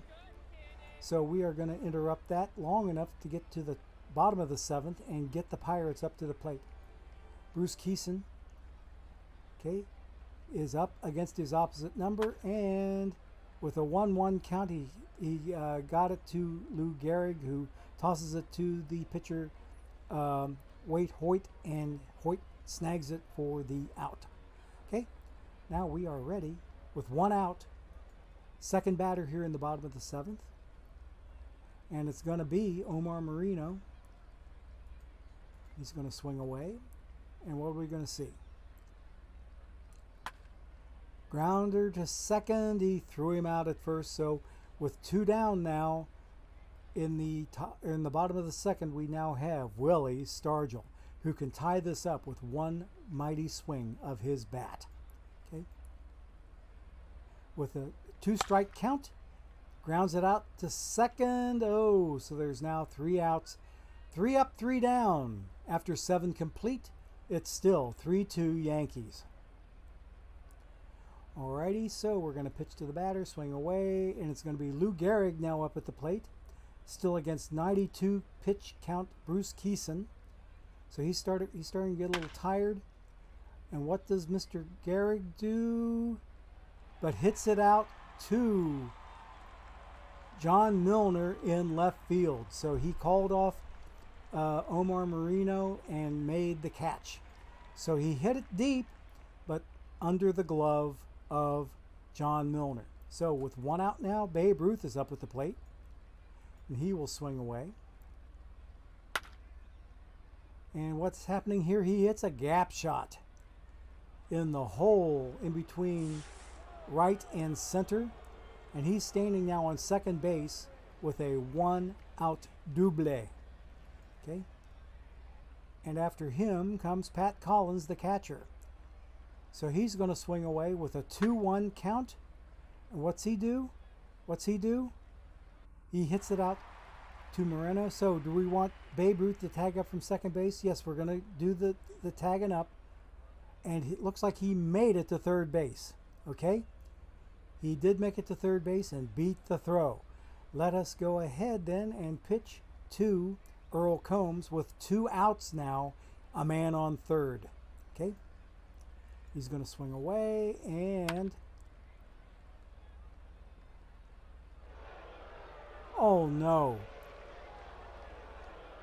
Out by a half step. Ooh, because the umpire did not make the vocal call again. I had to wait for the text to zip by to tell me who won that matchup there. But Dale Berra had a nice diving stop, and he threw to first base in time to get Pat Collins. So that does that for the top of the 8th inning. So now we are ready. We are ready for the bottom of the 8th inning. 3-2 Yanks. Okay, let's go. We now have the Cobra up at the plate. He will swing away. It looks like it's going to drop for a base knock. Hit it to Earl Combs. So leadoff single for Dave Parker, Cincinnati native. Okay. We're going to pitch to the batter, going to swing away, and this is Phil Garner up at the plate now with a 1-ball count. Is this a double play ball? Looks like Dave Parker didn't allow him to get a good chance to get a throw off to first base. So it was the force at second, and Milner is safe at first. I'm pretty sure. Oh, Phil Garner, not Milner. Okay, I knew it was a Ner, but I got my Ners mixed up. It wasn't Milner, it was Garner.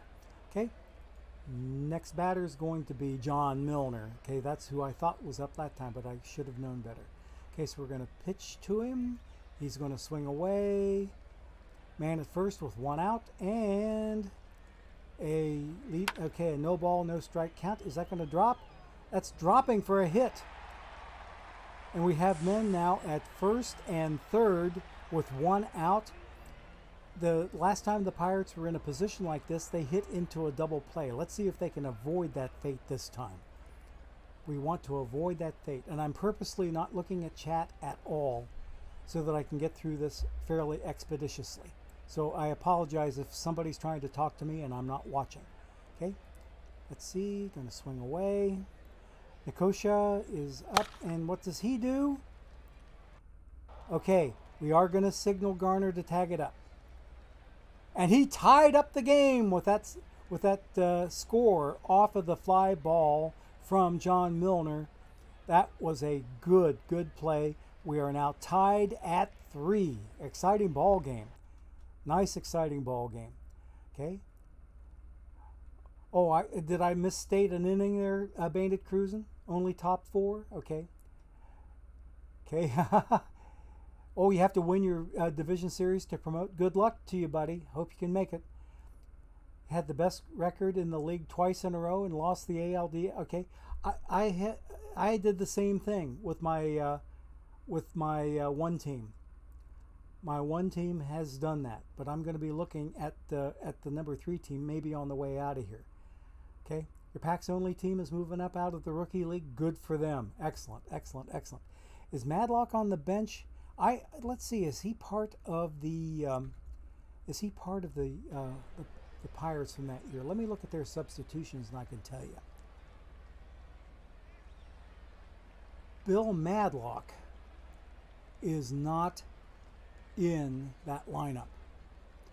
This was before Madlock's time or maybe after his time. I forget the exact years that he played with Pittsburgh. I forget the years that he played with Pittsburgh, but he was not part of that particular year. So now we have Milner on first base, and the score is tied 3-3. 2 outs now with Lee Lacy at the plate. We're going to pitch to him, swing away, and see what we get. And he grounds it into left field. So men at first and second now with 2 outs. Pirates are hitting the ball with pretty good authority today. That was their 11th hit. And we are ready to swing away. Now we got Dale Berra up at the plate. I think he already has a home run today, but he's kind of been the GOAT otherwise. So with a 1-2 count, he grounds it to third. They went the short route to second to get the force.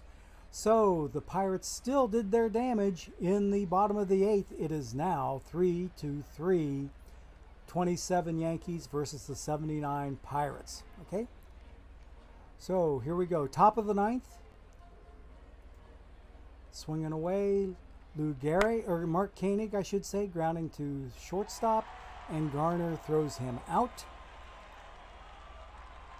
So 1 out. And it's going to be Joe Dugan, the third baseman.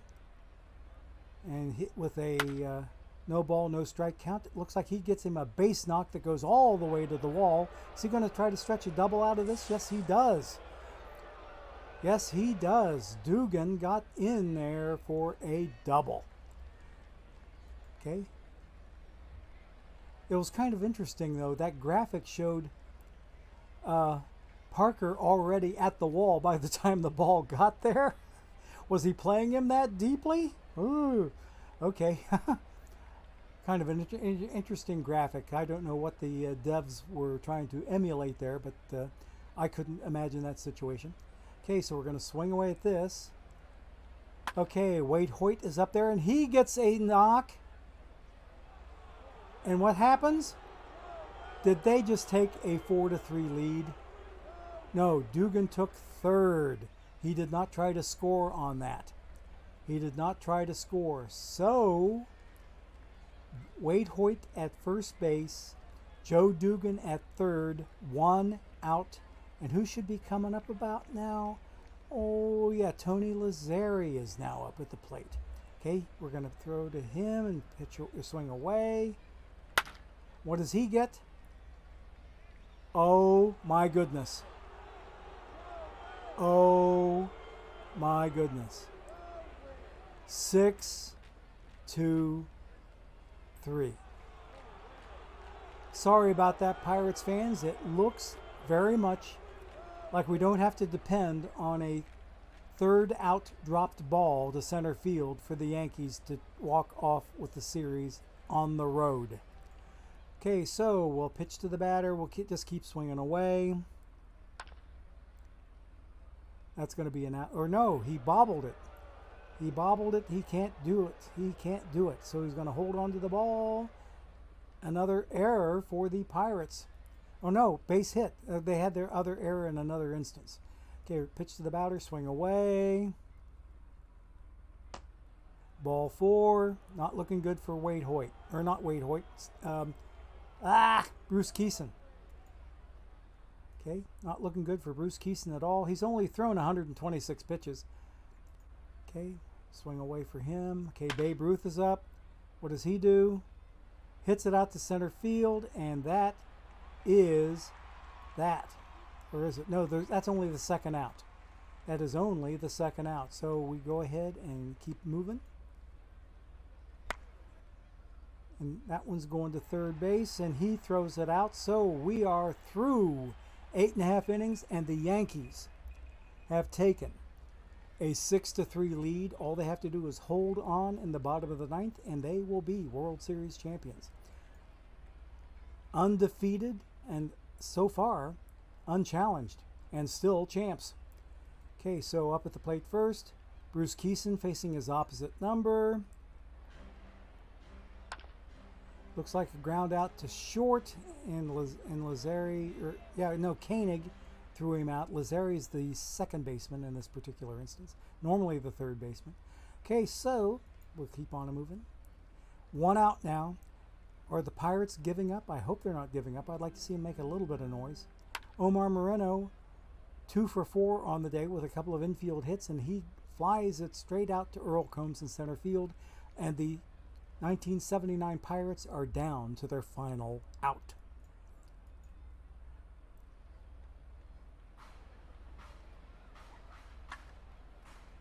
Do we have a series? Yes, and we have a series. The 1927 Yankees, still champions and undefeated, beat the 1979 We Are Family Pirates by 4-1, and they win Game 5 in Pittsburgh at Three Rivers Stadium, which was actually more of a cement donut than this particular rendering shows here. Three Rivers and Riverfront Stadium, the former stadiums for both stadia for both the Pittsburgh teams and also the Cincinnati teams for football and for baseball, they were cement donuts, and neither one of them exists to this day. They've both been replaced with newer retro style stadiums. So anyway, that pretty much does it for this series, and we will try to find another challenger for the 1927 Yankees for next week. Okay? Oh, I see. You'd never seen my Finneytown abbreviation? That stands for Finneytown Flames. Okay. Madlock is not on the bench. Madlock is not on the bench. You think he played 70-some games after a trade from the Giants? I don't know if there were any roster rules, but I did not notice him on any of the lineups there. Jerry Westside, thank you for your follow on the channel. We get to see you there. It's about time for us to go do a giveaway, folks. Let's get ready to go do a giveaway. We're going to leave the game. We're going to finish the day and return to the main screen, and the Pirates have won the series. Babe Ruth is the World Series MVP. And we are ready. Ooh, I don't have any Ace of Irons going. Okay, so I'll take care of that later. Let us see what screen I need to go to. So I need to do a giveaway. I need to do a 12,000 Perfect Point giveaway, which I will gladly award to the winner if you type in, once I get it started, and I'll tell you when it is started, you can use !ticket or !enter. You don't need to put a number after it, even though the chat bot suggests that you put a number after it. There is no number required, and you only enter once. If you enter more than once, it will throw you out of the giveaway. Don't let that happen. Don't let yourself enter more than once, because if you try to enter more than once, it will kick you out. And it's a Steam Elements or Stream Elements thing. I don't really have control over. I wish that there was a control setting on that. But if you ever put in a second entry when only one is allowed, it will kick you out. So please be very, very careful as you do the exclamation point enter or exclamation point ticket. Make sure that you only do it once, okay? I will tell you when the giveaway is about ready to start. I have to get to my control page. Bear with me a moment. Okay, so I'm about ready to do a giveaway. And we are going to copy the last one I did from 7 days ago. A perfect point giveaway where the winner is going to receive an OOTP perfect point key. Now I also need to go to a text file here where I have that key that I am now copying. I am now copying that perfect point key, and I will put it in a Twitch whisper to the winner of this giveaway. Okay, so if you are ready, let's get ready, and there will be a countdown. There's like a 10-second timer at the beginning. After I hit create and start, there's a 10-second timer that I will count down for you. There's actually 15-second timer that they did this time. That was kind of arbitrary on their part, so I told them to use 10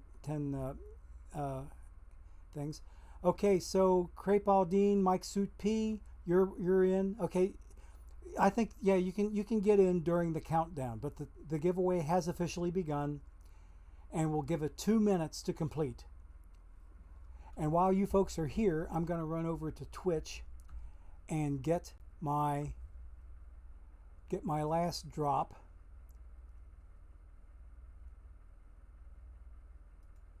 Okay.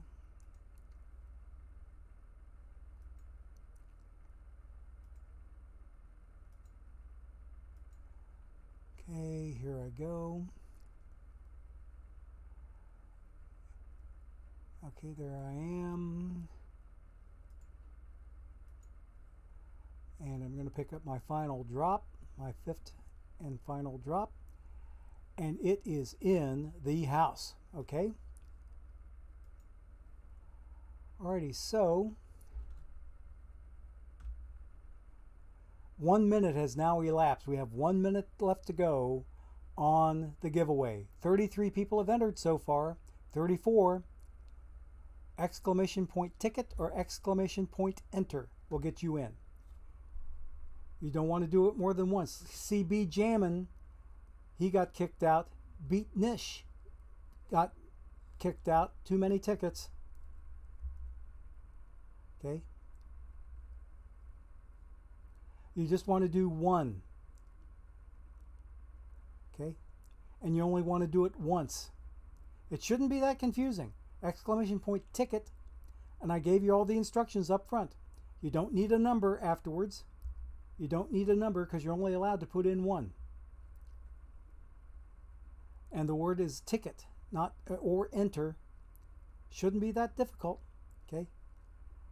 Shouldn't be too difficult. Okay, better luck next week. I hope I have another giveaway next week.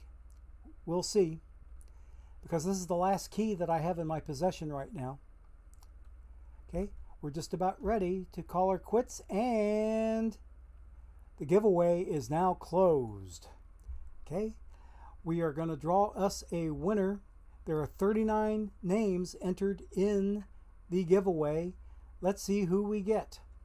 The winner will be Bry Dave 00. Congratulations, you have just won 12,000 perfect points. Bry Dave 00, a Discord and Twitch buddy. Glad to see you win it. Bry Dave 00. Congrats. Okay, so anyway, what I'm going to do, Bry Dave 00, we are going to Twitch whisper you, and I'm going to send you the key. Okay, Bry Dave. Oops. There we go. Bry Dave 00. Okay, we are going to set up a whisper, and I'm getting ready to paste the key for you right now. Okay, so Bry Dave 00. Your perfect point key is in Twitch, but I need to ask, are you a Fast Spring buyer, or did you buy your game on Steam? If you bought your game on Steam, I need to get you the perfect points through a side door. So, BryDave00, are you a Steam user or did you buy the game directly from OOTP? Okay? I don't know if you can hear me or not. I just whispered you the perfect point key, which you have. Oh, you have both. Okay, you're only going to be able to use this on your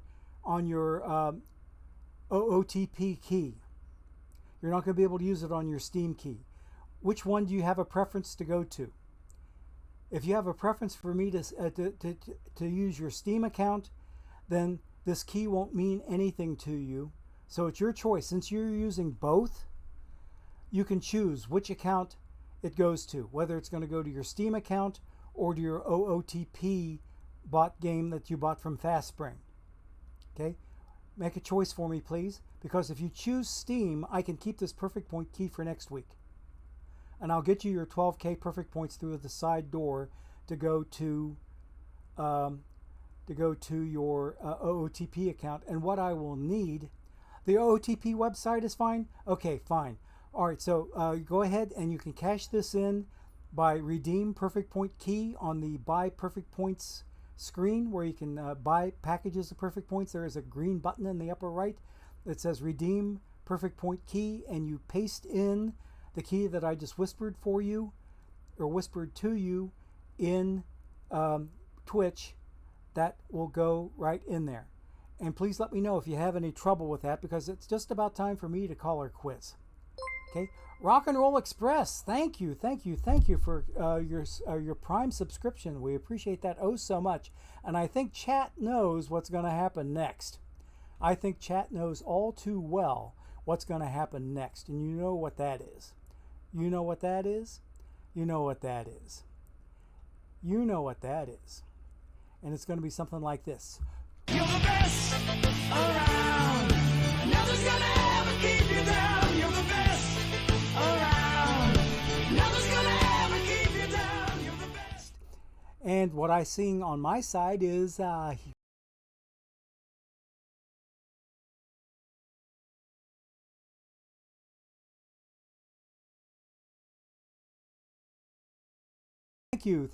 you so much for the Prime subscription. And the kids in the peanut gallery went Rock and Roll Express. Thank you for your Prime subscription. Okay, so anyway, guys, take care, and we're going to see if we can maybe raid somebody. I'm pretty sure Cavicom may still be on. I'm going to check and see if I can find somebody who's out there that I can raid you to, because I need to start working on some stakes. Okay, so we are going to go to Twitch, and we're going to go looking for OOTP23 and see if Cavicom is on. And he is on. We're going to raid him. He's only got 14 viewers. He won't give you any drops, I'm afraid. I'm pretty sure that Dishnet will be on tonight with his Perfect Team Weekly Prep, so you can catch him then. And I'm not too sure if one of the other streamers that does drops, like Paul Sporer or EVC and NYC, if anybody else is planning on streaming after I'm done. But I'm going to send you to Cavicom for right now, because he's the only other game in town that's active right now. So be ready, and we are going to send you to Mr. Cavicom.